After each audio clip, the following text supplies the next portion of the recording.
It's just 1 after the hour. Let's go ahead and get started. Welcome to the P2Network Fall Webinar. My name is Stephanie Cohen. I am the conference co-chairperson. I will be moderating today's session with my co-chairperson, Dr. Sid Koresh. Today's session will be recorded and uploaded to the network website to review afterwards. I know many people had some conflicts and weren't able to be here this morning. We are planning to record the breakout sessions as well as possible. This is our 5th webinar that the P2 Network has hosted, and we are excited that you could all join today. I would like to review the agenda and housekeeping items before we get started. Sorry.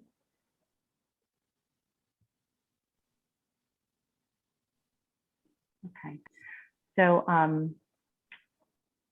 just a short welcome, followed by our keynote speaker, Dr. Hamid Shakouhi. We're going to have our breakout sessions and then cool case presentations.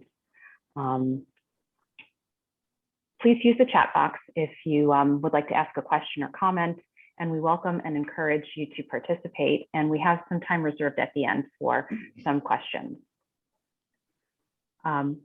It's very helpful if you could give us feedback. We have another QR code at the end of the presentation, and after I stop my screen share, I will put the link for the evaluation in the chat box as well. So with the rollout of the vaccines earlier this year, we thought that we would start to see an end to the pandemic, but with the Delta variant spike this summer, we saw that the shutdowns came back again and conferences again went virtual. As cases have fallen, we've had some return to normal, and we've been able to resume some of our hobbies and leisure activities. And we hope that you have been able to get away from the hospital and enjoy some of your time off. And keeping that in mind, we are hoping that for next spring to have an in-person conference in New Orleans in conjunction with SAEM. So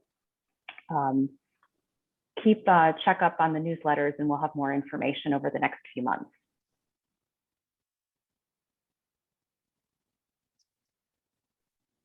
Okay, I'm Sid Koresh, everyone, and this morning I have the great pleasure to introduce my colleague, Dr. Hamid Shakouhi, who is an associate professor of emergency medicine at Harvard Medical School.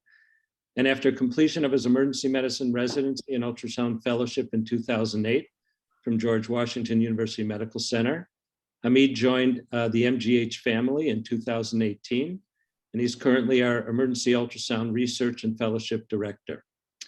Hamid has held numerous positions on SAEM, is on the editorial board of many scientific journals, and has been invited to speak and lead ultrasound courses nationally and internationally on hundreds of occasions.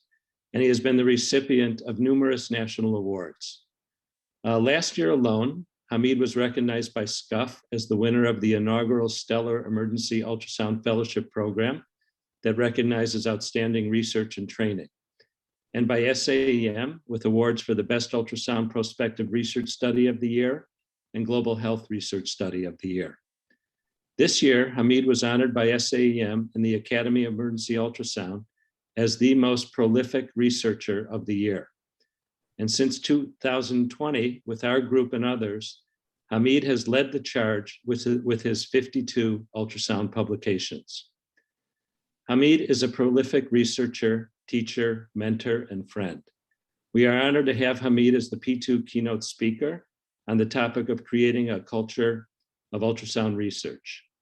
Hamid has certainly created that culture with us and many others.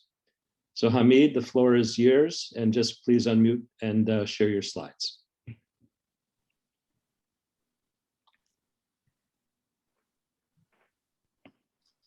Thank you so much, Dr. Koresh. It's an honor to be with your team here today and with the team of a lot of friends. I can see the faces in here. It is absolutely a pleasure and honor to be here and talk about one of the most important actually aspect of the work that we do, that is basically our research part. So to start the talk that I'm going to just give you today is more of the actually give you an example of the work we are doing that you guys actually just like sharing with you some of the experiences, some of the examples that we had at the MGH and prior to that at GW that I have, and basically walk through a lot of just pitfalls that we all every single day we are encountering. So we are going to discuss those. I have no financial disclosure to disclose. So the outline of work that the talk that I have is 3 different separate parts. One, basically how we can create a productive research environment for everybody. 2, how we build a successful research team. And the third one that is more important these days with the modern kind of just collaboration that is happening, how we create and maintain actually collaborative research plan. So let's walk back and see what are we actually, why we have this discussion, why are we here, why we do what we do every single day. Why do scientists stay in science? You can see here, some of them, they have jobs. Some people love doing this. Some people, they want to make a difference. Some people, they want to change the world. Some people, they are just working in academic. But one of the biggest reasons that all scientists, they are in academic, including all of you guys that are here, is to do research. So we are doing the same. We were thinking the same. We were staying in this field, unless just last week that I'm getting this email. So I'm getting an annals of emergency medicine. This is the result and manuscript of the study that we did for more than 3 years during COVID. It's one of the best work we ever done. It's been really, we learned from every mistake before. So we thought this is one of those like on top of the game to do. And you send it, is our journal. We want to send the Journal of Emergency Medicine. We want our colleague to know and see that. And this is the result after 2 months of the waiting. So they are saying basically they could not find the reviewer. Then they decided, you know what, let's reject it. So you get this email. That's 3 years of work. That is, and you know, this is one of the things that is really helpful. This is the outcome based. This is one of the project people waiting to see. Myself, we are super proud of this project. And then you get the anger, you get frustration, you get disappointment, and you get say, okay, probably this is not the best time. That to just get everything to be published, as you can see, when you already finished, this is the line that you guys all walk. But at the same time, when we are looking at say, okay, this is my experience. Let's ask other people how they feel about doing research. When they asked a group of almost 4,000 scientists, and they asked about the words to actually describe the work for they do in the culture of research culture and culture of research, what they are seeing, you see that one of the most important one, competitive, collaborative, insecure, is pressured. It's metrics. It's all about the metrics. What's your edge index? And sometimes exciting, you know, a few you see the excellence, a few you see supportive, but the biggest one, collaboration, competition, and pressure. And those are the ones that I'm going to focus. We said, okay, maybe let's just, be just like that's a picture. We are not really getting to the bottom of it. They said, let's do the scientist work. They want to show the bar diagram that you are seeing here, how you describe this one. 55% negative, 12% neutral, 33% only they are happy or they are saying research is good. So we need to do something that we all love it, but because of the process, because of the situation, because of what we are seeing, we are not getting that part that we want, and we are having that impression that you are having. And then we get to the ultrasound, specifically ultrasound research. So what we are dealing with, you are dealing, I am dealing, all of us, Larry is dealing every day for way longer than we are being involved. And what we see here, first, we see a lot of competition. Every single one of us thinking to do AI because the theme of the day is AI. Everybody needs to do AI these days. Competition between us and others, competition that I'm publishing diverticulitis before the team from the other group, they are doing it. Competition with the radiologists, competition, this is all competitions. 2, this is ultrasound. Why I need to pay for your ultrasound? Ultrasound has the companies need to pay for their own things. Why I need to pay it? We say, oh, this is not really about ultrasound, it's about patient outcome. It is about the hospital kind of major metrics. Say, no, this is the ultrasound need to pay it. So my chair is not supporting because maybe this one.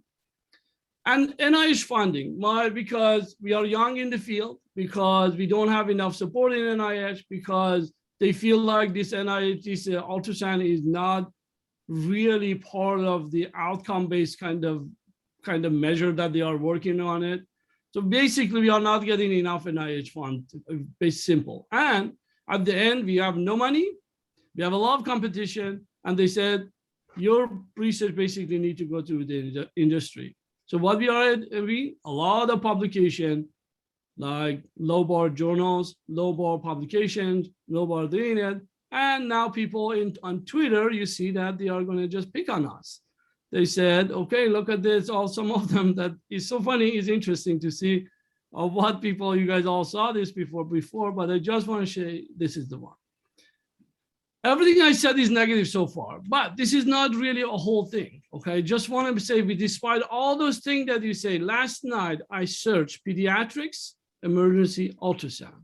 Top, like 10 article of last night. These are the ones that you are coming. Look at this one.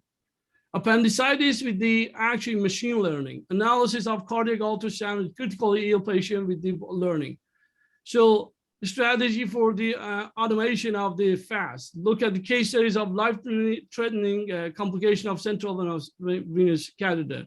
Each go down, it's just like top 10. You can see point of care respiratory muscle ultrasound that you see by our friend Sig. And so all these things, these are meaningful. These are strong. These are great. These are not that picture that they are showing it. We are seeing it every single day that we are moving. This is the learning curve for research also, that we are moving from doing the simple that we can, yes, we can better than do, we can do it this way, those are gone. We are in different stage, we are focusing on different outcome, but that's not only thing. This is not just like all what we want. There is a lot of other limitation that we can do it. So let's talk about this culture of research. What we talking about culture of research? Research, culture of research among all group right now, among us that we are sitting here is every one of us actually doing research, expected to do research, discuss research, produce research, and valued research. And this one of them, this is a cultural thing. If we are not valuing in your department the research, regardless of what you do, at the end, it's not going to be the most successful program for the research. If you guys not discussing, just isolated, everybody's doing it for our own and just like based on the interest they have, still is not reaching to that point. So to create that culture of the research, these are the 3 different levels that we need to work on: institution, leadership, and faculty.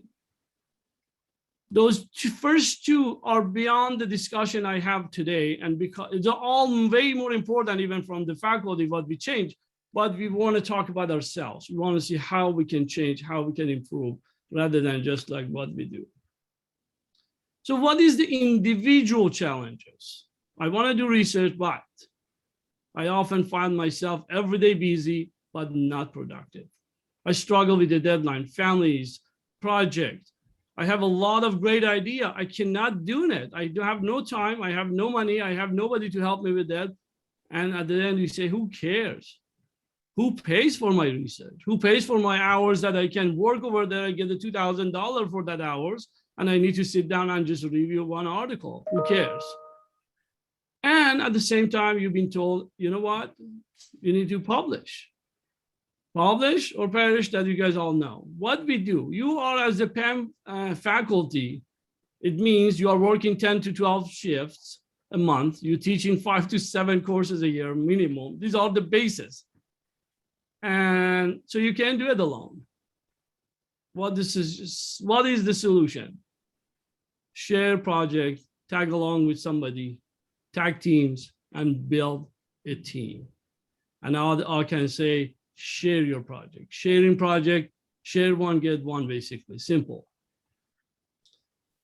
So now we are reaching that we cannot do it alone. So we need to build a research team. What is the secret about the research team? What are you talking about? So should I need to send a newspaper and ask them, okay, I need a 10 researcher, please line up, or I need to interview it, or I need to pay them $1 million a year or something? How we are building a research team? How we, okay, I'm not talking NIH, I'm not thinking about the research center, what, as a clinician that we do some research, how we build this research team. One word, it is all about the people. So what makes a better research culture for them? When you are prioritizing people over project, it is really all about one. The way that you do research is to forget about research, to people, to try to find allies on this one. Why is that important for us? Because in academia, every single one of us, any level that we have, we are much better on criticizing and being critical. And they've been taught from the day one, you are not a fellow anymore, you are attending. The first day that you are attending, your role is changing. You are way more critical of this, actually, your resident and your fellow and your colleague on this one. So we are learning about it. So what is the solution? Foster a culture of kindness, appreciation, and caring. And caring. If you don't care about the team, there is no team. If you don't care about the other people that they work with you, there is nothing that you can improve it. Be inclusive. How we are inclusive? Inclusive means what? Not just like if have different color, not just have different. We need to have a different level of the trainees to be involved. We have different level of work that we want to do. We have different institutions to be involved now. And we have different countries to be involved. And we have all those examples. Look back at this 130 publication. If you find even one article that I'm alone. Okay, so those are the inclusive. That inclusive means my average actually was just last year, I remember, was 5.5 author in each article, average. So be inclusive and be honest and be transparent. It's hard sometimes to be transparent because probably they are hiding some stuff anyway. So let's look at this, our team, and give a little bit better concrete example of what we do, what we see. Here, this is MGH 1820, 2010, and 2020. What you guys see is common in all these three pictures. I think people. It's all about people. Looks like MGH is all about people. From even 1820, it's been about people. But when you look at the combination, they have different people. If you copy one of those people in 80-20, basically all 20, they are all the same, except that person that is actually holding his chin and is thinking about ultrasound. But unfortunately, survival bias didn't let him to finish this job to actually create an ultrasound. They are thinking about it. And then 2010, you see the team. Again, you see people, you see diversity. You see diversity in all the level. You guys don't know this team, but just by looking how young and old and they can say how the combinations, everything you can see, diversity. Is diversity change and it make a lot difference. Why? We talk. So I'm just trying to just say how you can keep those team successful. Second thing, have a motivator. Keep it fun. Everything you do in the research part is not easy unless you make it some fun part out of it. And the team, they feel like belong, they feel they are enjoying the work they do. Today's research, tomorrow is teaching our team. They need to know, and it's more important to know, be part of the team. And the team is, as I said, keep it fun. Second secret. These are two secrets. That's it. It's all about the people. Keep it fun and keep it productive. We are not here to just have fun. If we are not producing, we are not going to be successful and we are not going to be happy. The second motivator for the research team to be productive. We need to produce. That opportunity that I put them over there, was a joke that my fellows actually, because I've been asking them, telling everybody that, oh, this is the opportunity. I'm giving them more work, more project, more thing. I said, no, by doing this, you are learning, you are having opportunity, you are just getting published, you are just opportunity. Then our fellow actually that super kindly and nicely actually did that for me, and they gave me that gift for the graduation. So that opportunity, but I want to focus a little bit in here and look at the ultrasound research we do. So the research that overall the whole people they are doing have a different motivation.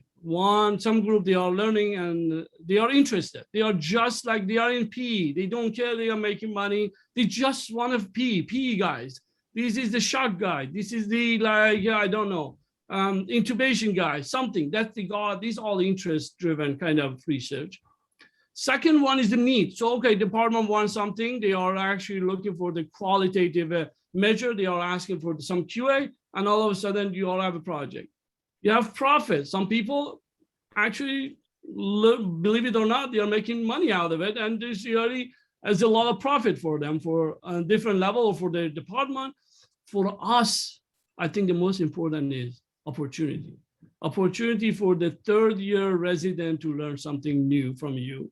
Opportunity to get close to a new fellow and be mentored to them. Opportunity to get them published. It's opportunity for yourself to publish. Opportunity. I think that's it. Lahanda, I said that all those research I did, I did not make a penny out of it, and I did not pay a penny out over it. So this is all literally, as I said at the end, opportunity.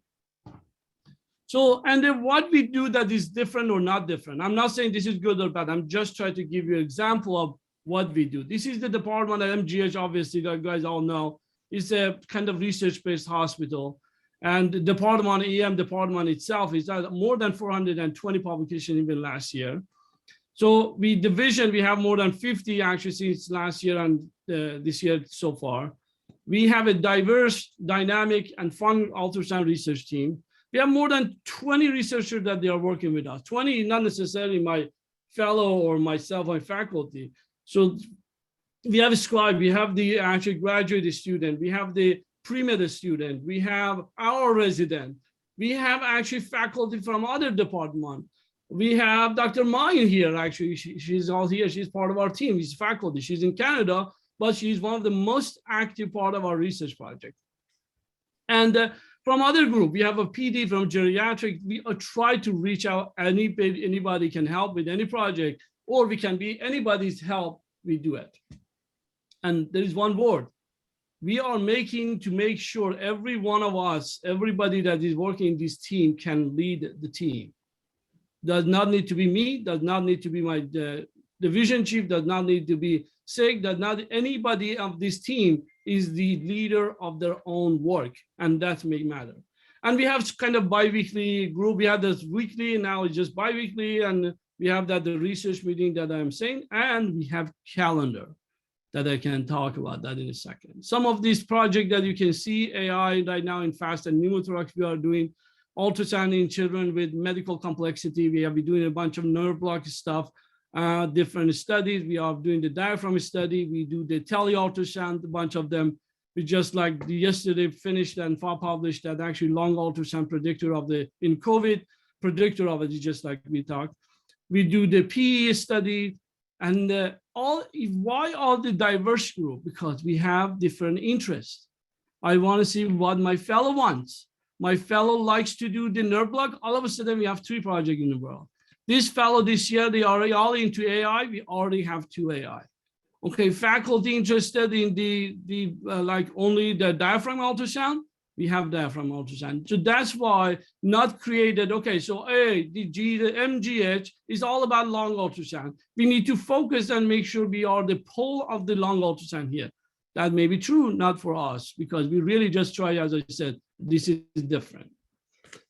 So let's move on and talk about how we want a commitment. So now we want to just build the same model for you guys, how we just get commitment. Commitment is about the team. First, you want to be my friend.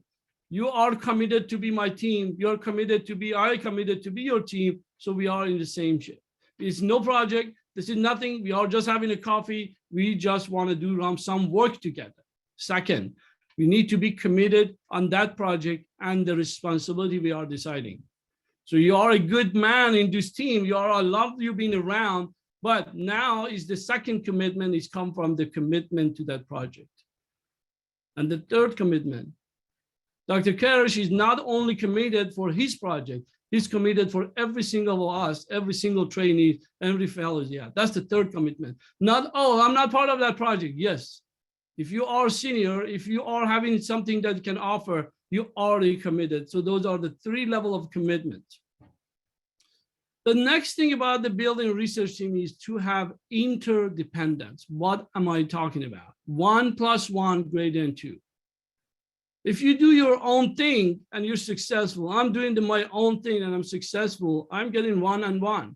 Why we need to collaborate, why I need to check with you, why I need to report to you, because we're supposed to have 1 + 1 greater than 2. We need to have an interdependence.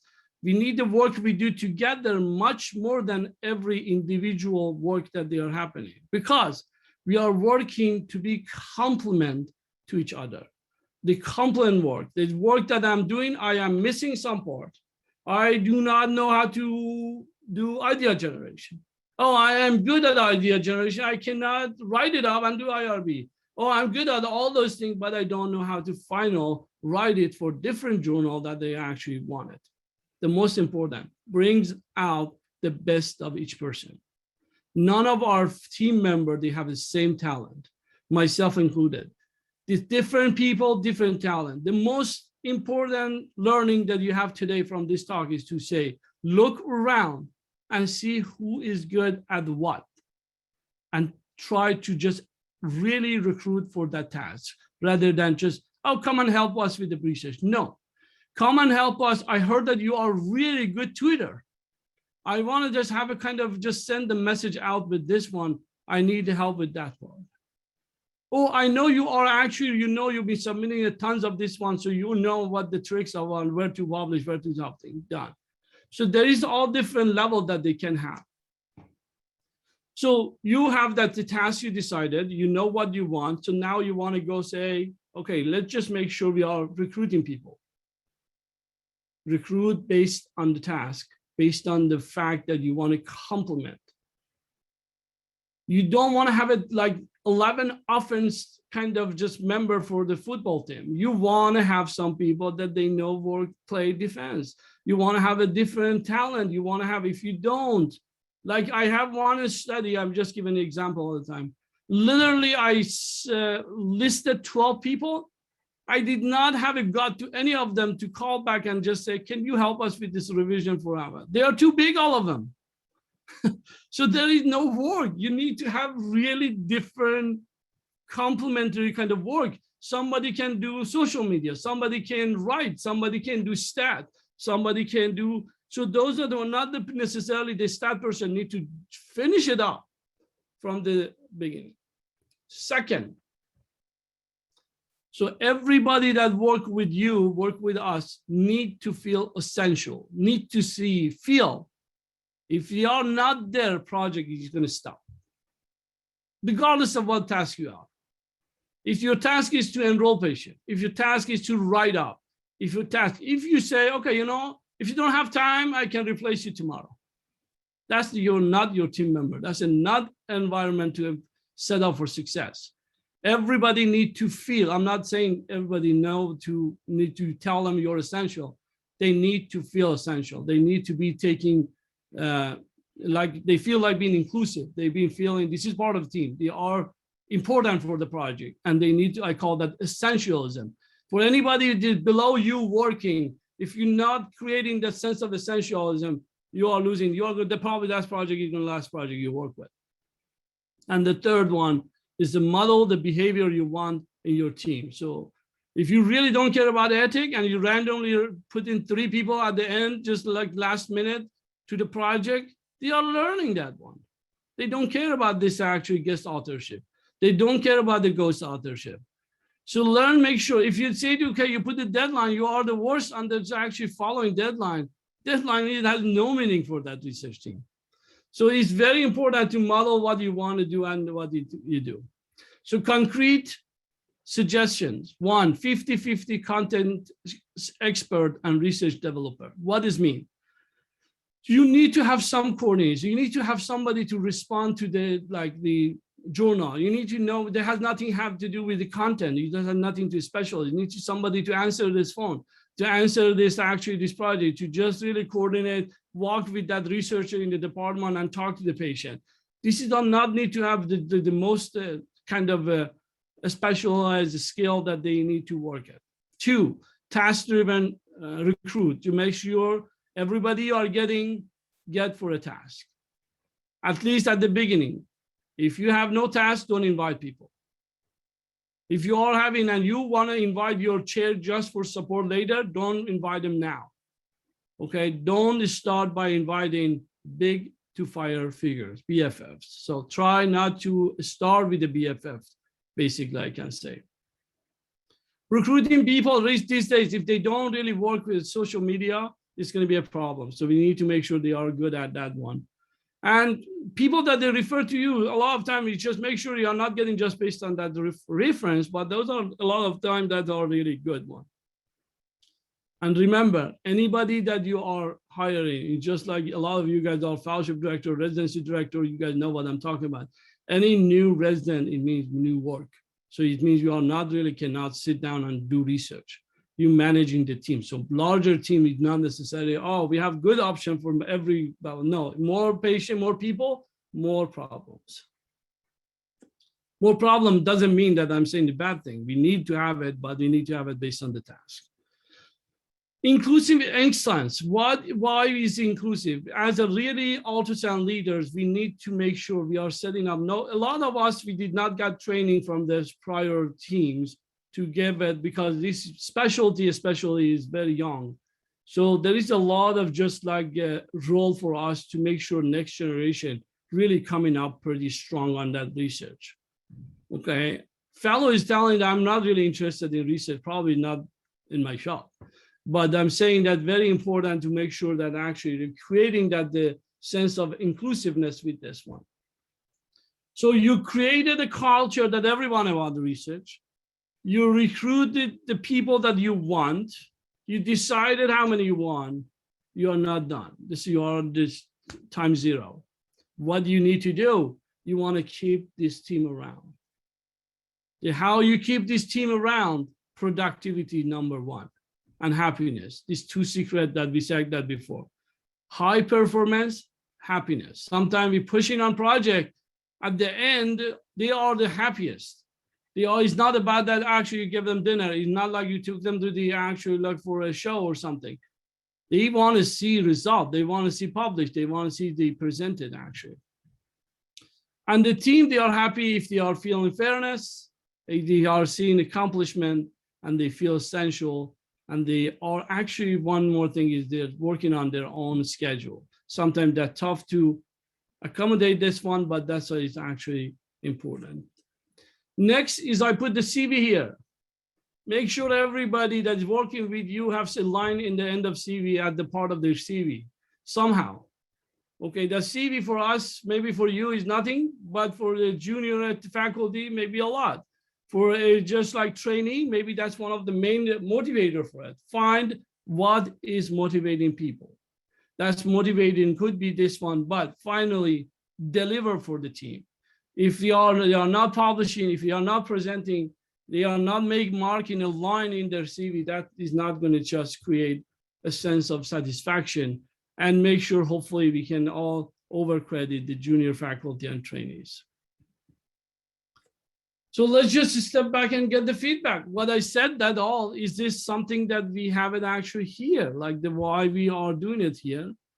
This is written about 3 years ago, actually, I think. Is that the environment, we are family, it is free all for all. Everyone is open to hearing new ideas, shouting them up and down. Hard to get offended by those that love you and respect you. In my 30 years, Dr. Karish is going to tell you that this is very rare. So this is the feedback. This is the thing. It has nothing to do with this. I put this out because I asked the same question. Are we doing the right thing? Are we are in the same kind of mindset actually with the people? So the last part of my talk that I want to talk a little bit more is just predictor of research productivity. What makes you guys to be productive? Let's focus on that. When we say research, research is just not one kind of just like word, somebody is into research. There is not such a thing. It's the specialized. Okay, Dr. Melnecker, maybe just he is awesome in idea generation. Maybe he's also, maybe somebody else in the team is great at getting the message out. Finding that talent in different level. You have idea generating, you see the procedure design, you see data collection, you do analysis and interpretation, and you see they're getting the message out. Each one of these things, you need to have people that because you do them all, most of the time we do it ourselves, okay? But it takes a long time to finish it. If you task somebody, this is the thing I want to do. This is, we are really preparing this one, send it to annals, to academic, to this, to that. So this is your choice. Make sure you have a style in this. Make sure you get the instruction that we have.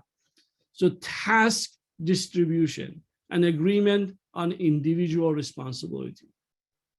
Like, we'll give you an example. Sometimes I'm hiring like the APPs, like the PAs that they are working with, say, okay, so I'm not expecting you to write. I'm not expecting you to stat. But you are the most, you are most exposed in the ED.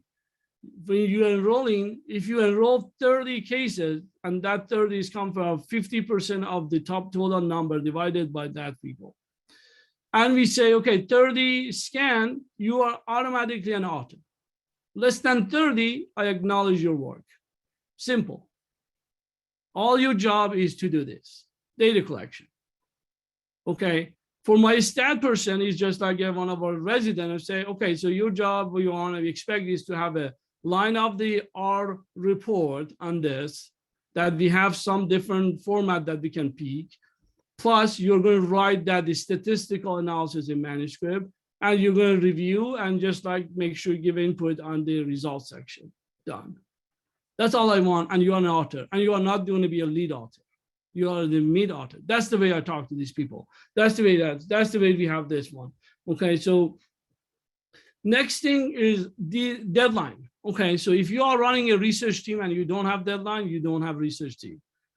Research team need to have a deadline, even if it's a fake deadline. We need to have a timely feedback. Set the deadline, repeat it. You don't need to put people on the spot. People need to have, people work with deadline much better. Monitor that, set alarms for the different team, and everybody's coming to say, we are not quite finished yet, or they are going to finish that part soon. That is red flag. That needs a sitting, let's talk. What's wrong? You don't know how to do it? Tell me. You think you don't have time next 3 months? Tell me.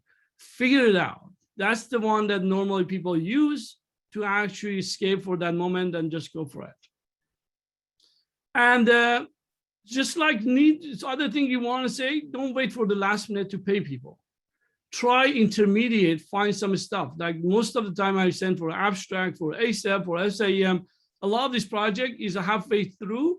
We make something towards that actual goal of just intermediate credit for the trainees. And next, coordination tools. The other thing that is very, very, very, very important. So deadline we talk, collaboration we talk. You need to have something that you guys all, can you work in the ER right now without the board? We had that, we have a whiteboard. Yeah, we had board, whiteboard, Cerner, Epic, we have a board that we work. That's the research again. If you are more than 5 people, more than 2 people, I can say, you need a board. That board could be electronic. You can choose one of those. I already decided, and we are working on Asana. As you see that is 4.4, not the best one, but we are happy. At least we work something. Any board is better than nothing. Could be whiteboard. Any electronic board is better than whiteboard. And then you can just like look on through. You can just scan this one and see that website and actually all detail you can find. Email. Oh, I have it in the email. Yeah, good, but it's good for communication. It's not good for doing research.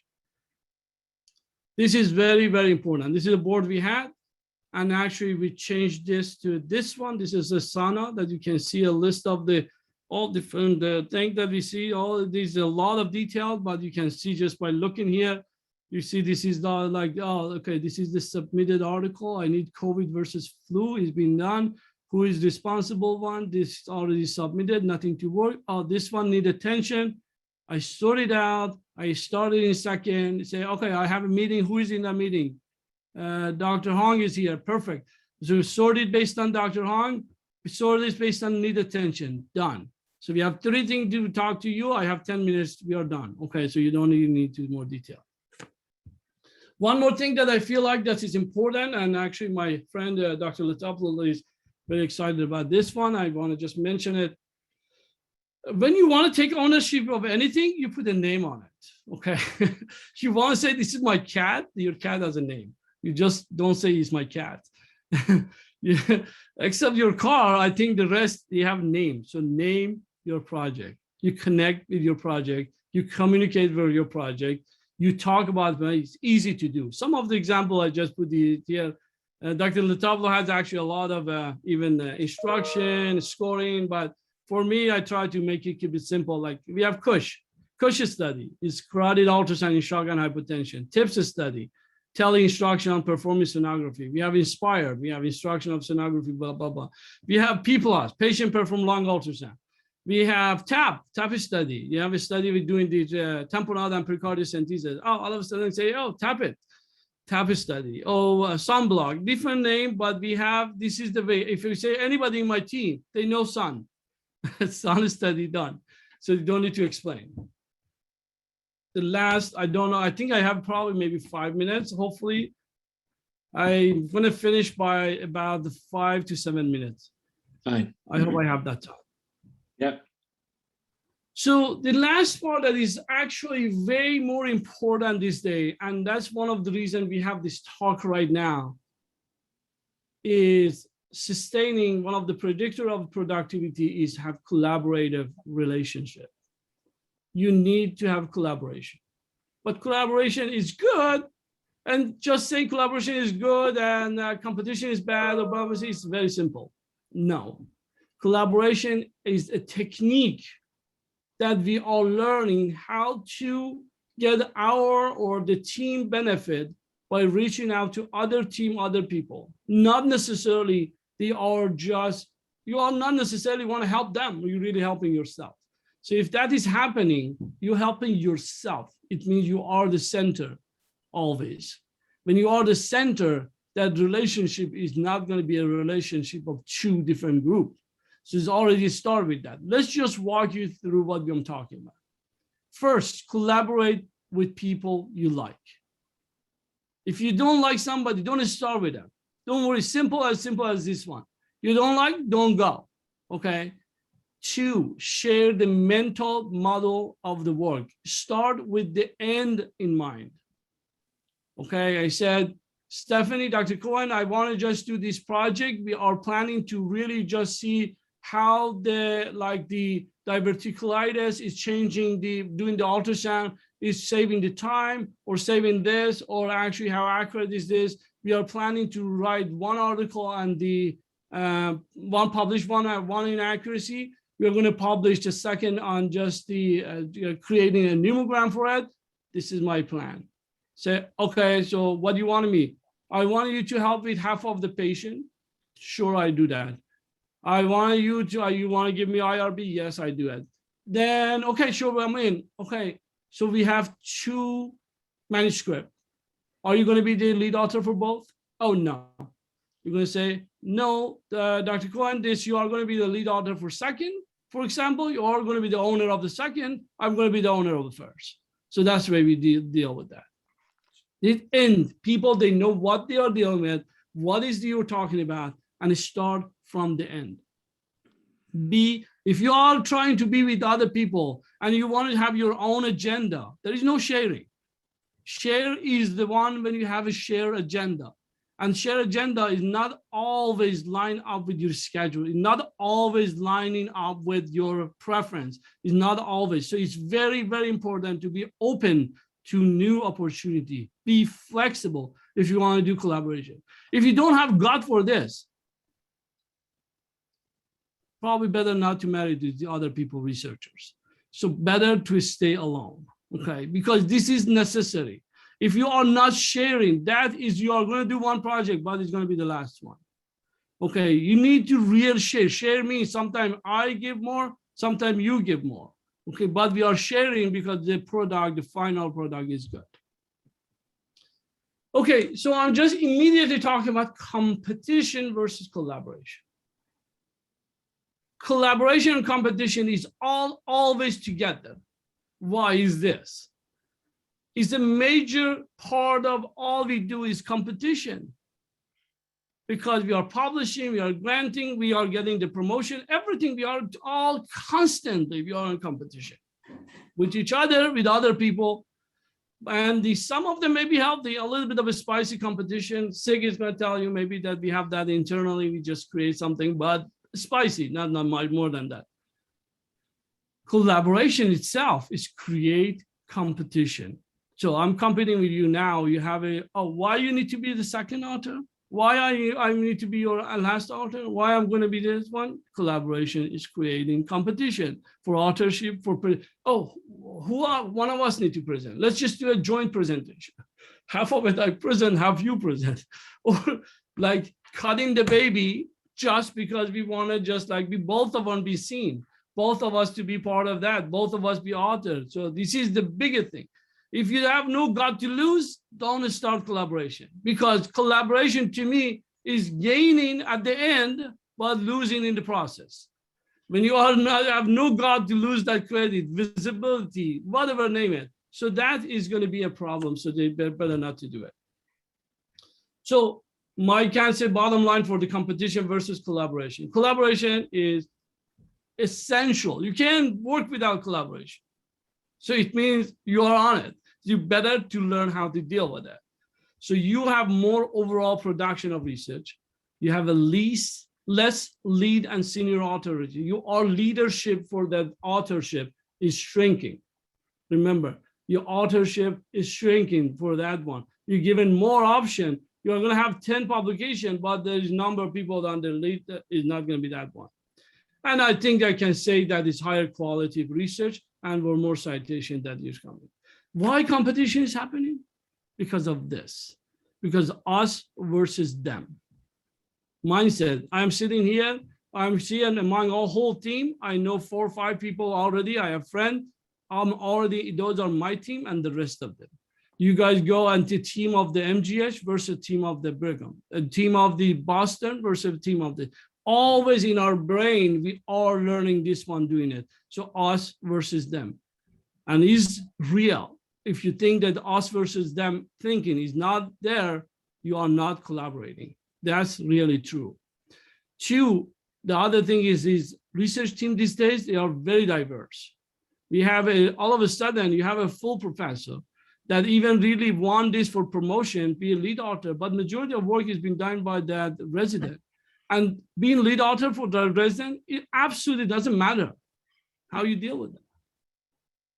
You just all of a sudden change it. You can't do it. It's a diverse group that you are working with, that very dispersed group of the researchers. They are not really that you just like you and me. That's not the first picture of the MGS 1820. Those are much dispersed, is more digital and more dynamic, that each one of them actually creating a problem. And as I said, us versus them, I want to make sure you all understand that.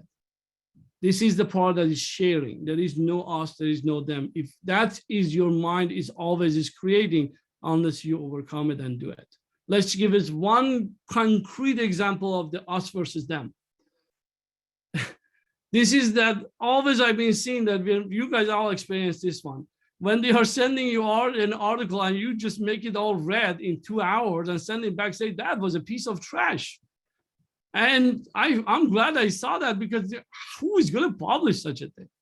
And you don't know that work is being done for 5 years, 4 years, 3 years, 2 years, 2 years of work, data collection, going back and forth. Somebody didn't know how to write it at the last part, coming to you, you're right or wrong, you're changing it, you think you made that kind of valuable, worthy.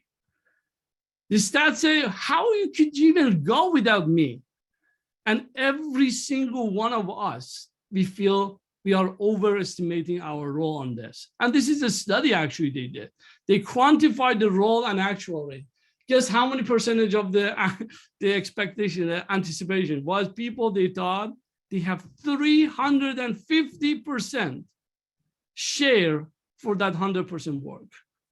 So if you always remember, be mindful when you're talking to other people, when this one you do, this is really true. So that is creating, because us versus them. I made this something good. I gave you that idea. You do have nothing with that.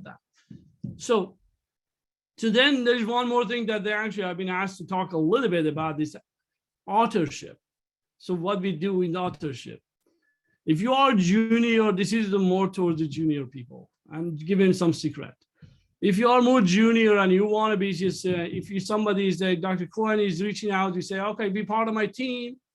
And you always say, okay, why I'm going this? Because I'm a statistician. Okay, you look for Dr. Cohen 10 article and you see where is a statistician. None of her article, statistician is a lead or senior author. If you're expecting to be a lead or senior author, forget about it. So you're going to be in the middle row.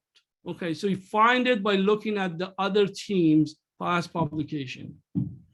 Look at the actual journal. American journal say, I'm not going to give more than 10 articles. And I already know there is 12 people in line. But am I? I'm going to be first to be a stay out. Okay, so need to know. Bring up authorship early on. Ask whether you are going to be there. And if you are going to have left shift. You guys know left shift? We are using it in the cell count, but this is the left shift also. So people normally started actually one to the last. And then based on the work that they are just walking towards the actually left line of the authorship, basically getting a left shift.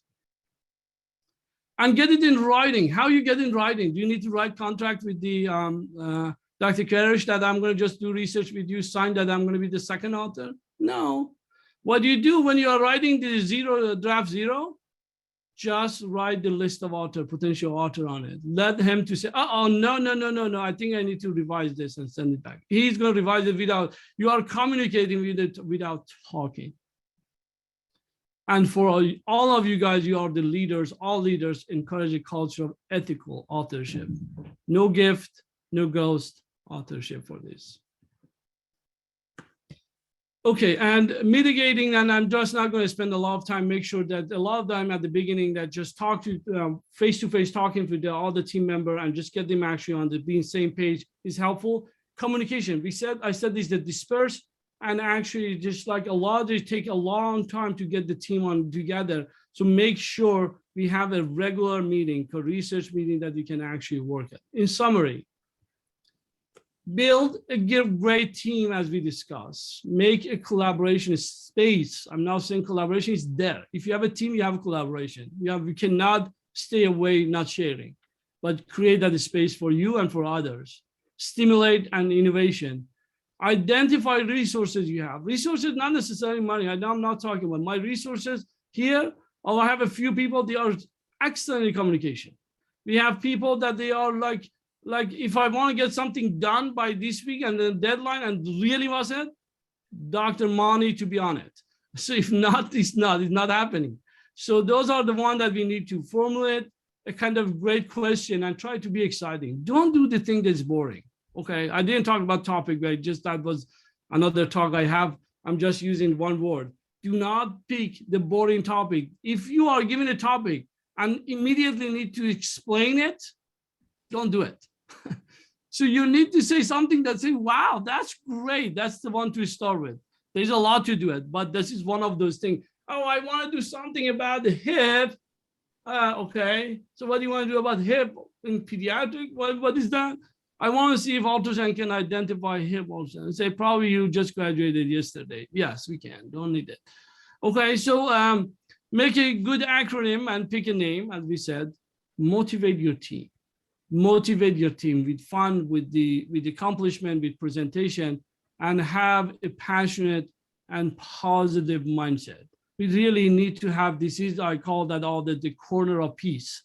If your research team, if your work you do, if your colleague that you are, they are not, if we are you guys all together and in a peaceful mind, if you don't have that corner of peace, this is going to be something toxic for that team that is going to be a problem. And make sure, get your message out. I cannot tell you how many of my projects right now, as we speak, it's just on my desk. It really required only 3 days of my day to sit down and get them out. I can't. You send a revision, need some a little bit, need a 2-minute hour, you need to talk to somebody, this, get the message out. And that is required a little bit of work. I appreciate your attention. I know a lot of questions. I would love to really be in touch with you guys, and we are happy to discuss any detail. I hope that it was helpful, give you some clue, give you some ideas about what other people they are doing. And I really, really enjoy this time and appreciate all the opportunity given to me. Thank you. Thank you very much, Hamid. That was wonderful.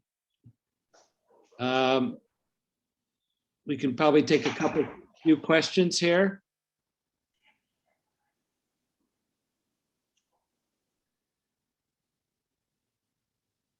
Hamid, let me just, if people are gathering their thoughts. Hamid, what is, a lot of the PDEM people, a lot of us have significant clinical responsibilities. So what is the role of the leader of the group in a group of very busy people clinically? This is a very good question. I think the way I do it, and I try to just stick with it, sometimes, regardless of how busy I'm working a full-time faculty job. I'm doing a fellowship director thing. It's really take a long time, and my research is my priority. One is I have 2 mornings that I'm dedicating to this work. If you are not dedicating that time for it, it's not happening. That time you need to have if you are not creating that time for it, just like you're creating for your son to take him to school, you need to create that 2 hours, 3 hours, whatever number it is, it could work for you. And 2, to get to people, just I call that dodgeball kind of a strategy. Don't let the thing to sit on your lap. Just send it to somebody else. So try to do something to send it to other people and basically move the project without you are the one that actually being the kind of just a blocker for it. Great. Hamid, if you had to give one suggestion regarding the us versus them kind of people not working so much together, what's the one suggestion you would have to get people to work better together? Oh, I wish you couldn't ask that question. I think I go with marriage. Okay, I just use you as an analogy of a marriage. Okay, just marrying somebody that is just really sharing. You don't really count. When we are us versus them, we count. I count. Oh, I wrote the first draft. Oh, I was the lead author last. You were lead author last one. It means I need to be the one now. I don't count with you. I don't count with my team. I don't count with my fellow. I don't count how many hours I'm on. Don't count and share if you don't have really that God. And it's painful, okay? It's really painful. And sometimes your idea is stolen. Person that actually is stealing your idea is teaching you, and you need to laugh, or you really need to smile. It is part of the deal, is the part of the trust, is the part of the sharing. And you cannot get away from, you can't avoid it. But you need to have that mindful. Us versus them is so real. Okay, yeah. Quick question from Julia Brandt. Do you have protected time from your clinical load to do your research mornings? How do you recommend we advocate for this if we don't have any research time? Thank you very much for this asked question. I hope you see my hand, 0. Okay, so from the department for my research, I have protected time for my fellowship directorships. First, if you really want to do this, you need to have some leadership job. that leadership is helping because it's protecting your time. Nobody pay you to do research because everybody is doing research. Nobody pay you to teach. Everybody's teaching except that residency director. But one way is to just get off that is this. Two, to get grant, obviously, to get some of the hours down. And that's happening. The majority of researchers that you see that sitting down, they are writing every night and day. Those are the people that they already have, that money is coming and money is not going to go to salary. Like in my department, it's 2 hospitals I work, money that is come from research do not go to your salary. That is actually part, the only thing to manipulate your hours. And that's one. And 3, to get a research coordinator and the free ones. How is that free one? Okay. I think we have to stop there, everybody. Thanks again, Hamid. That was fantastic. Absolutely. Thank you. So now that we've learned about a little bit about the tools that can help performing research, we're going to break into small groups to discuss some of the challenges and where we can leverage solutions. And we have a terrific group of experts who are listed here from across the United States and Canada that are going to help guide the discussion. Participants, everybody, you'll be assigned to a breakout room. We have about 25 minutes for discussion, and then we're going to come back together to share some of our solutions. Sorry, what did you say? Oh, I've been muted the whole time. Oh my gosh. Antonio. All right, sorry, I've been like talking to myself. Am I still in the breakout room here? No, We heard you. The breakout room just ended, Antonio. Rats. Okay. Well, timing was fortunate. I will save my thoughts then, I guess. Bummer. No, share to the group. Well, no, I was just in our group, we were just having a conversation about I think the applications that draw us to focus. And my thought on this is, it's important for others outside of the world that we live in, be it the pediatric emergency department or the emergency department, we care for pediatric patients. It's important to share successes in a savvy and non-confrontational way with other folks that sort of have this shared living space called the hospital. So it's important for the orthopedic team to know that you did a successful femoral nerve block on an adolescent with a gunshot wound and a femur fracture.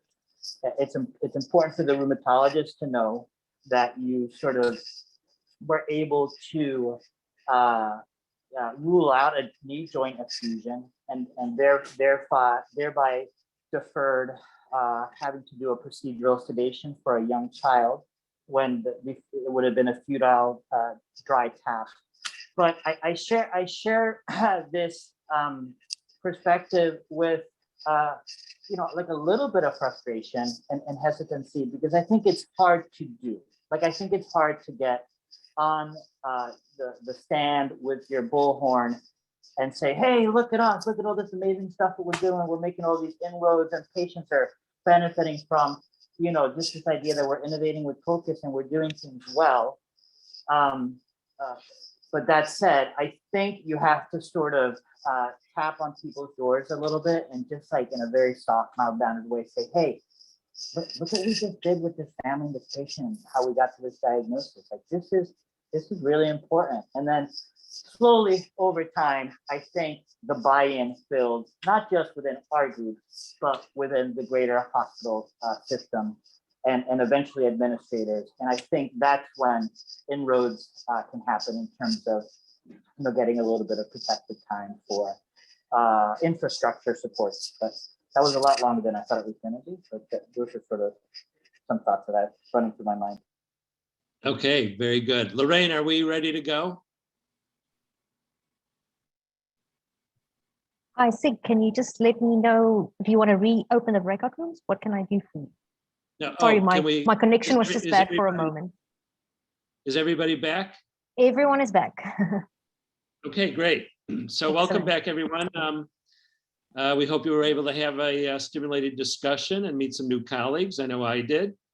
But what I'm going to do now is just ask our moderators just to highlight, one or two important themes quickly about the discussion. So let me start with Zach. Yeah, thanks, Sig. We had a really good conversation.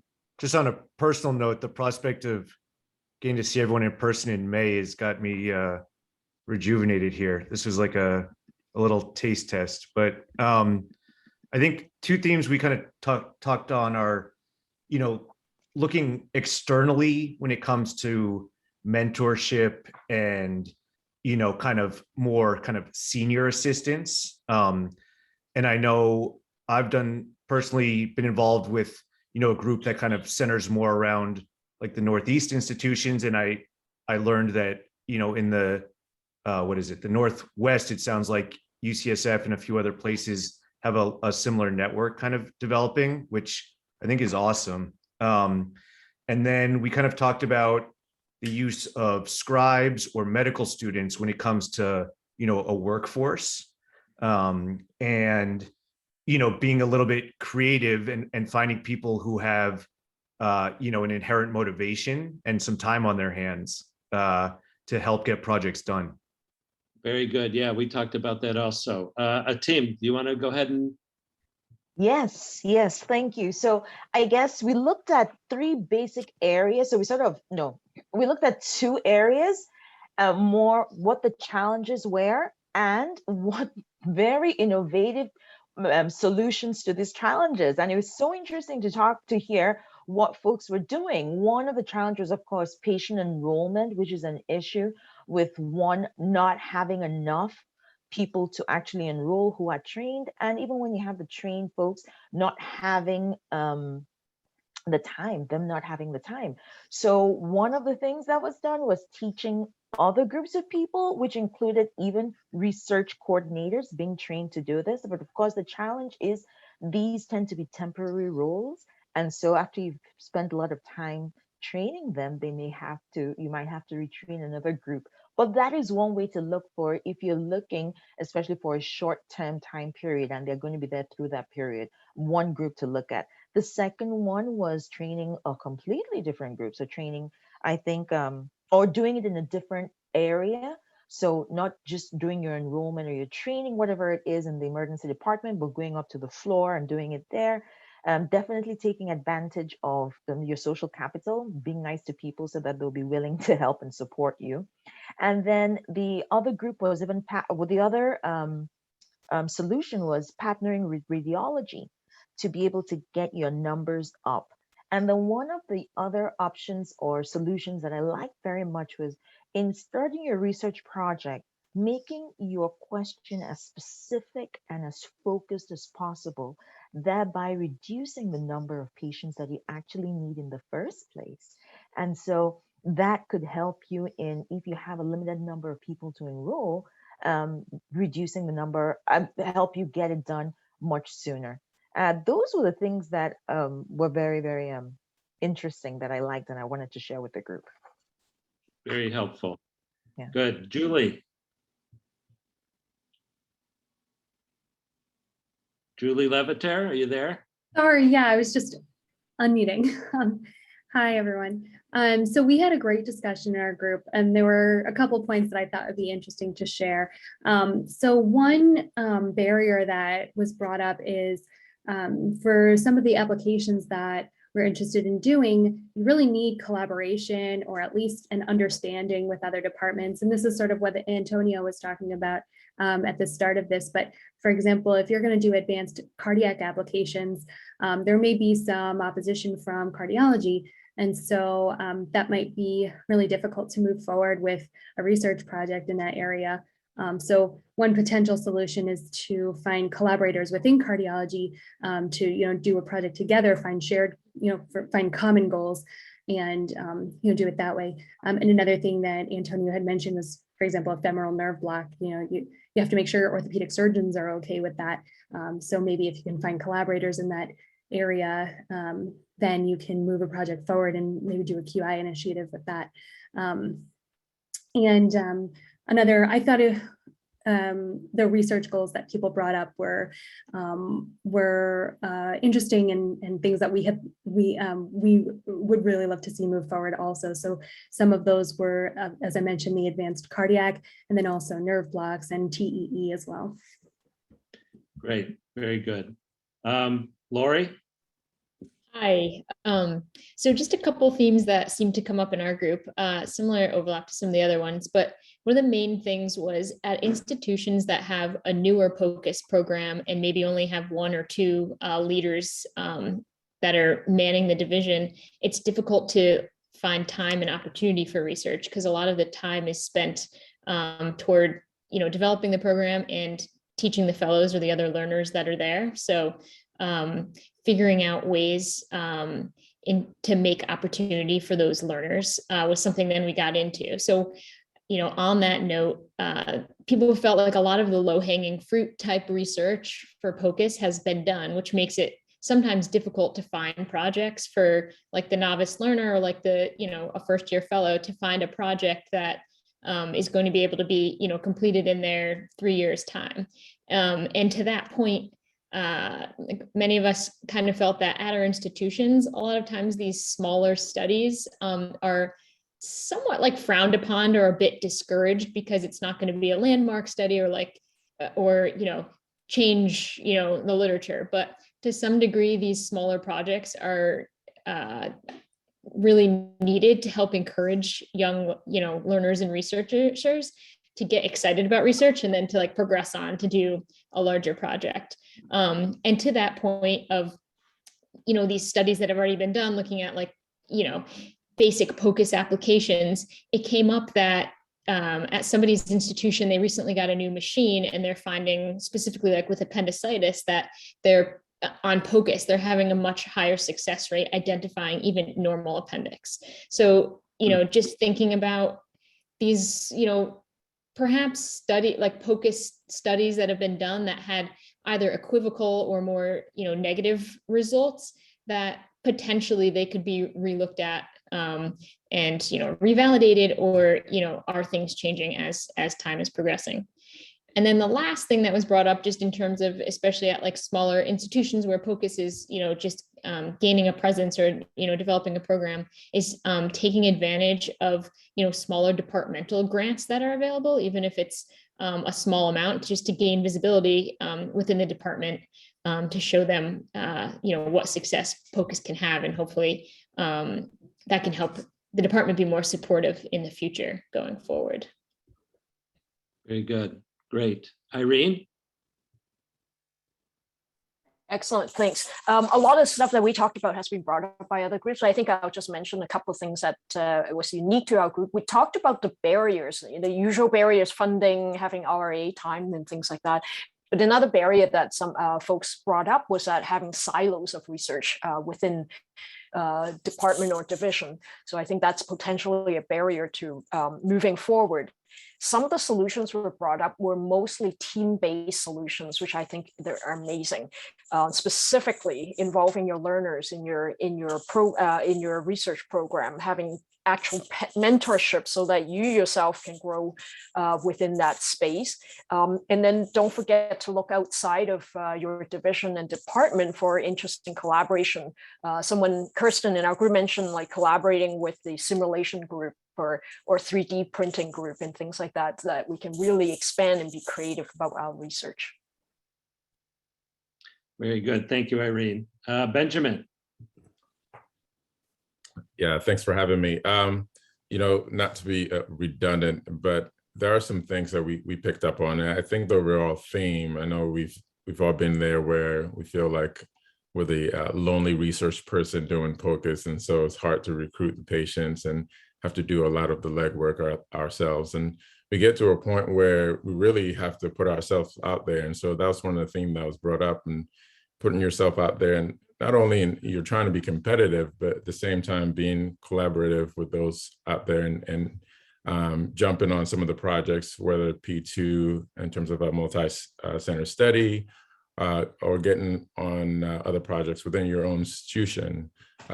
It was interesting that everyone was mentioning the amount of time that you have and the bandwidth to be able to do some of these actionable items. And those are certainly barriers that we face in going forward. But I think as we get better and better with our research, we'll get there. One of the things that someone pointed out to me is that early on, it seemed like a lot of the POCUS research was a retrospective or case studies, and that's simply what we had. But over time, that's beginning to change. And I think some patient recruitment also plays into that, because if you're doing prospective studies, you have to have those patients and the numbers have to be up to get it to a reputable journal for a lot of eyes to see it. So those are things that we face. Collaborations are important things and important themes. Certainly having the budget and the resource in your department supporting you are very important as well. And then some of the research that are out there, especially there's a shameless plug with the Delphi study that's going out there, and you guys are receiving the emails about too. So please fill those out, and then we can get a better idea of what we need to do going forward. Thank you. Very good. Okay, Alan. I was going to put the same plug in. So I think our group really echoed a lot of the same points that have been brought up. We all want more time and money, and we all want more support. And I think, some of the keys, just very quickly from our group, is finding groups that you can work with, finding learners who you can guide and work with them in a mutually beneficial way. And I think, to that final point, is finding those applications or those projects that are meaningful for yourself and the larger PEM-POCUS network. Great. Okay, so that concludes, those fantastic discussions and summaries, and well, we have our challenges, but really terrific. So why don't we move forward to the next section.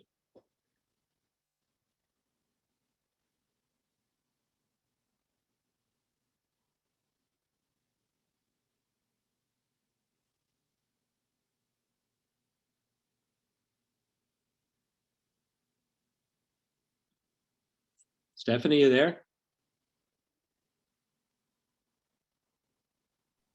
I'm muted. I'm sorry. So this is from one of our POCUS fellows at Emory, who's performing a Delphi study, which I know a lot of people have been doing to develop a curriculum for fourth-year medical students. His email is at the bottom. He is looking for EM and PEM physicians. So if you are interested in joining, and we can put this, I can send this out at a separate time, reach out to him, seansethi@emory.edu. So for the last part of our today's program, we want to highlight some of the fascinating ways that our members have been using ultrasound. Cases were submitted by our P2 members, and voting was done by the executive board, who were blinded to the submissions, and the top 3 cases were selected. So our first presentation is from Dr. Kirsten Weerdenberg and her associate, Dr. Chris Cox. Dr. Weerdenberg currently works at the IWK Health Pediatric Emergency Department, where she is the co-director of Point of Care Ultrasound Program. She is involved in POCUS education and training for undergraduate medical students, postgraduate trainees in PEM, EM, pediatrics, as well as PEM staff physicians. And Dr. Cox works at the QE2 Hospital Department in IWK Health Pediatric Emergency Department in Halifax, Nova Scotia. He is the POCUS Master Instructor and Undergraduate Director of EM POCUS. Dr. Weerdenberg, the floor is yours. Please unmute and share your slides.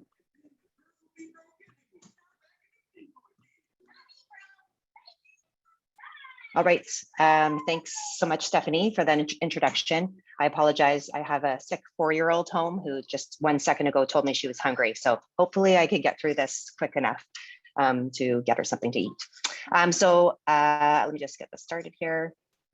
So I'm going to talk about a really cool case. It was actually done by my colleague, Chris Cox, and he had sent it to me, as he always sends me the coolest cases around. So I thought I'd share this one. It's the case of the injured wrist.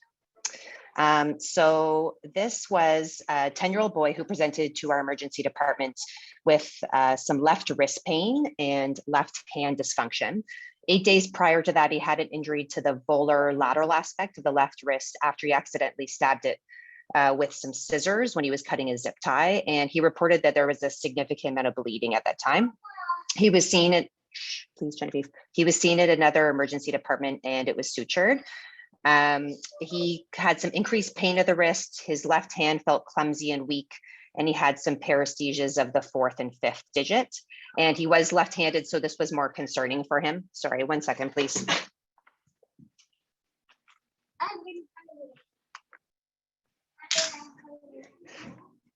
All right, I'm flying through this. Okay, so he, on physical exam, he had decreased strength, so interosseous and grip of the left hand, and decreased sensation in the ulnar nerve distribution. So here are some ultrasound images on the affected area over where the injury was. So you can see that there's some sort of vessel appearing here with a sort of abnormal outpouching or dilatation. You can see some flow within it. Here's another grayscale image of this same affected area here. And finally, you can see here some images with flow on. So it is pulsatile. Again, you have that kind of abnormal outpouching of what seems to be a vessel, as that was where there would be a vessel over that affected area. And here's another image with flow on it. All right, so what this was actually a ulnar artery pseudoaneurysm. And this is also called a false aneurysm. And as evidenced in the images here, so it's an abnormal outpouching or dilatation of the artery bounded only by the tunica adventitia. And it's distinguished from true aneurysms that are bounded by all layers of the arterial wall. And it typically occurs after damage to the vessel wall, as it did with this injury from the scissors. The kid had a consultation with plastic surgery, and radiology performed an ultrasound which confirmed this diagnosis. He had same-day surgery with repair of the left ulnar artery with an end-to-end anastomosis and release of Guyon's canal with neurolysis of the ulnar nerve and decompression of the motor branch. And then 2 weeks post-operatively, he had improved sensation of the ulnar nerve distribution. He did have some clawing of the 4th and 5th digit with some weak abduction and adduction, and had a stiff wrist, but was referred to be using night splints and some occupational therapy, and he was expected to make more improvement over time. And that's it. Any questions? That was really a great case, and I think I've seen similar cases where people were concerned for an abscess or something, and obviously we want to ultrasound before we do any cutting, because that could be very detrimental, to say the least. In this case, was the pseudoaneurysm compressing the ulnar nerve? Is that what the cause of yes. his? No. Yeah, that's what they had expected had been causing the symptoms. That's a really great case. Thank you so much, Kirsten, and I'll let you go. I know you have lots of Okay, things. thank you. Thanks so much. All right. And I have the pleasure of introducing our next presenter, Dr. Pete Gutierrez. Dr. Gutierrez is an assistant professor in the Department of Pediatrics and Emergency Medicine at Emory University School of Medicine. He is currently the director of point-of-care ultrasound curriculum for the Division of Pediatric Emergency Medicine, and coordinates similar curricula for divisions of pediatric critical care, anesthesia, neonatology, and hospital medicine.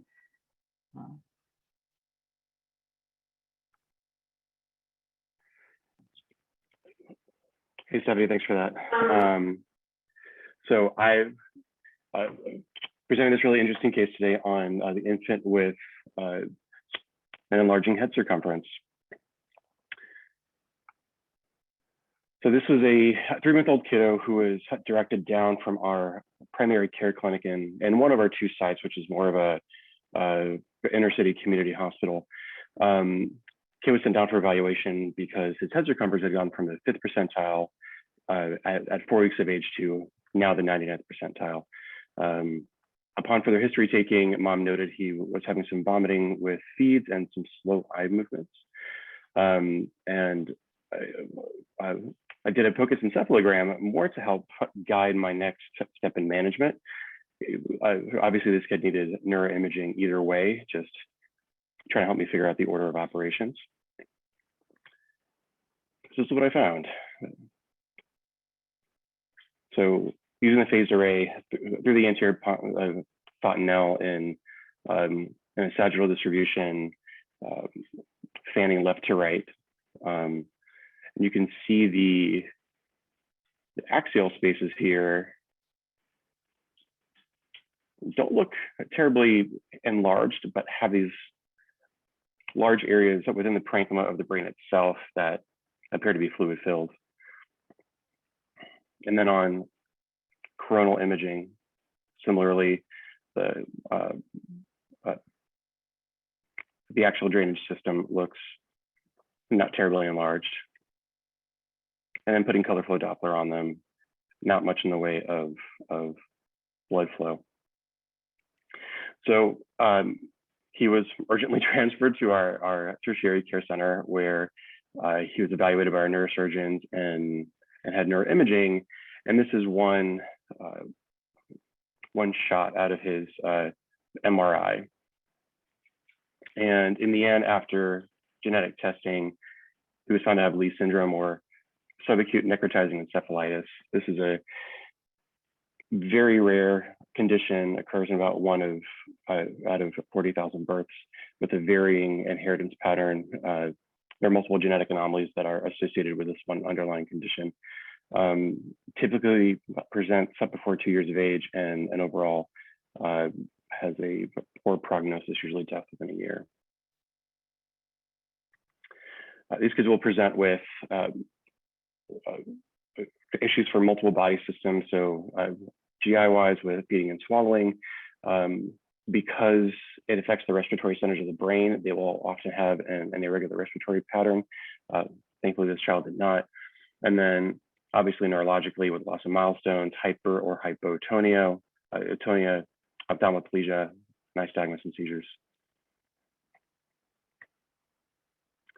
Just a quick note on encephalograms. This is probably the second or third clinically indicated encephalogram I'd ever done. Obviously, these are done primarily in the NICU, usually evaluating for intraventricular hemorrhages, congenital malformations, hydrocephalus, or cerebral edema. They're classically done over the anterior fontanelle using the phased array probe, but there are some protocols that do include the sphenoid fontanelle as well. And classically, these are done with 5 views, both in the coronal and sagittal planes, going anterior to posterior, and these are the classic views coronally, and then sagittally as well, looking in the midline at the paramedian, and then even more laterally. And that's it. Any questions?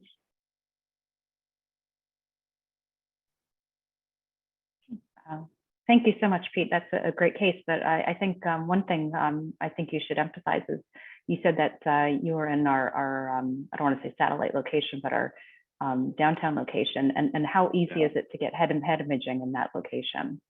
Oh, not very much. The decision point was more, more likely cause of enlarging head circumference would be something like Bessie.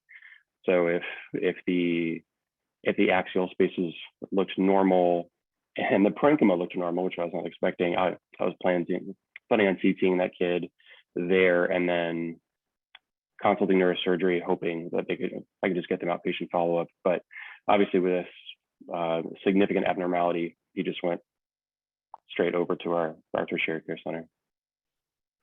So yeah, so again, POCUS has a significant value in determining, how we're going to disposition the patient and if they need transfer. But we have one question from Catherine Pate is this something that they would have seen on a prenatal ultrasound, or is it something that's progressive after birth? If you're aware. It is progressive after birth.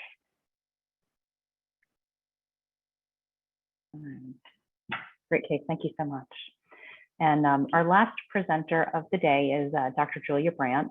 Dr. Brandt completed a fellowship in emergency ultrasound at Denver Health and is currently a second-year PEM fellow at Children's in Colorado. Dr. Brandt, please share your slides. Can you guys see my slides? Hopefully. Thanks. So I'm presenting on a patient I saw who had some scalp swelling. And this is always my reminder. I love these little like gifts or memes or whatever they are that you always try to ultrasound first, especially if you have a machine close by. And so this is a 6-year-old who came to the ED for a bump on his head. And it was noticed about 4 weeks ago. And then just sort of talking to the family, they had no trauma that they said. He'd been seen multiple times at his pediatrician's office and treated with a steroid cream and some ibuprofen, and mom says it doesn't make it any better.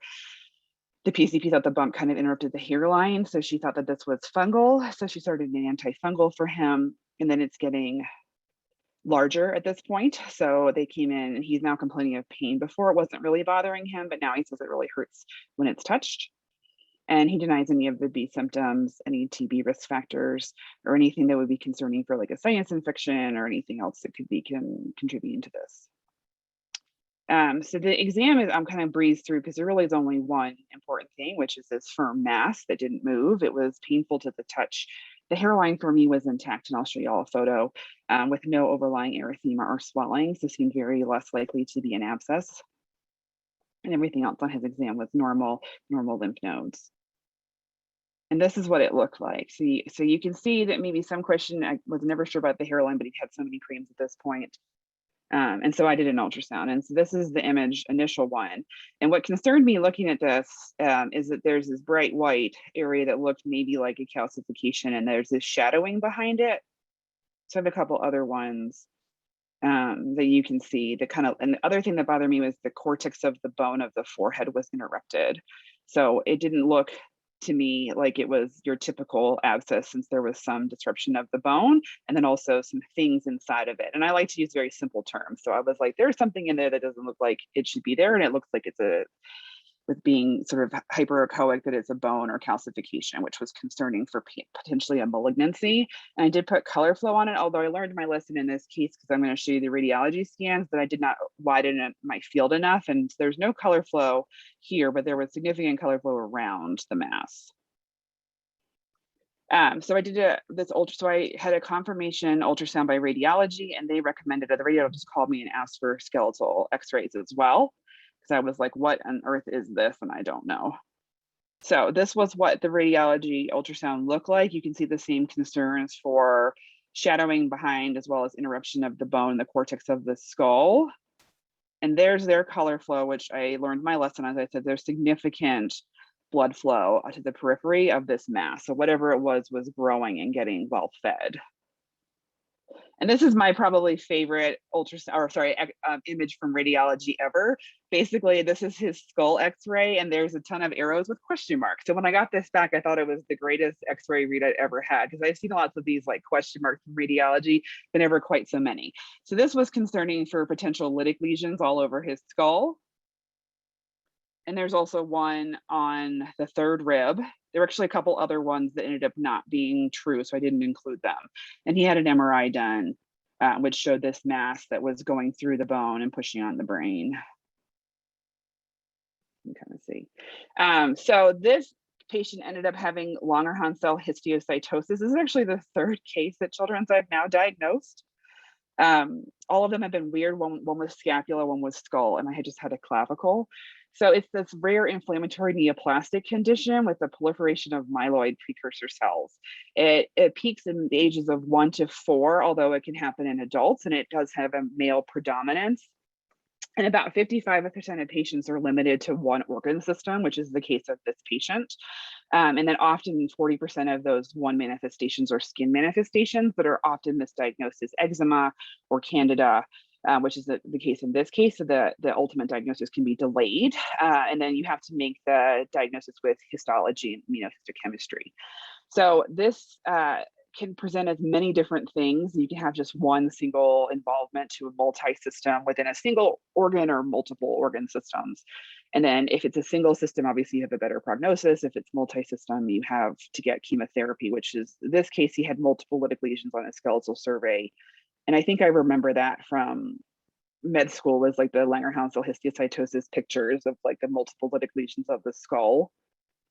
So I think it's important just to remember that it's any organ system, but it's worse if there's any liver, spleen involvement or multiple organ systems.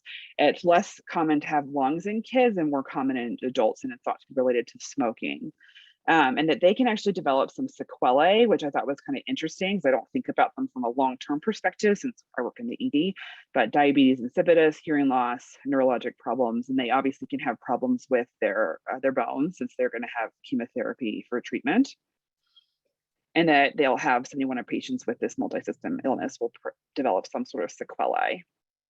And this was one to remember really, I think, for us in the pediatric world, is that this could be something to consider for resistant skin conditions that people think are often bug bites or eczema, or in this case, candida or something else. Our patient actually is doing very well. He did have multiple lesions as noted, but they were all related to the bones, no organ involvement. And I checked on him and he has had good response to chemotherapy with no sequelae at this time. So I just wanted to say thanks to everybody who is organizing this and who reviewed everything, and of course to my family, because I always pick them up since they let me do lots of ultrasound. And that's all I have if there are any questions. It was a pretty cool case, so I'm happy with how he turned out. Thank you, Julia. That was a really great case, and you know, we've had there have been lots of studies done on ultrasounding before of soft tissue, and I think this is a really great example of you know, why we need to ultrasound first. Just want to say, please, if you can give us some feedback, fill out the survey. We'd really like to hear what you have to say, and so that we can continue to bring high-level conferences and education. And I just want to thank all of you for joining us today, and really thank our presenters, to our moderators for their excellent work and leading their discussions, and a special thank you to our keynote speaker, Dr. Shikui, for sharing his tools for success in research. And we look forward to seeing you again, hopefully in person this coming spring.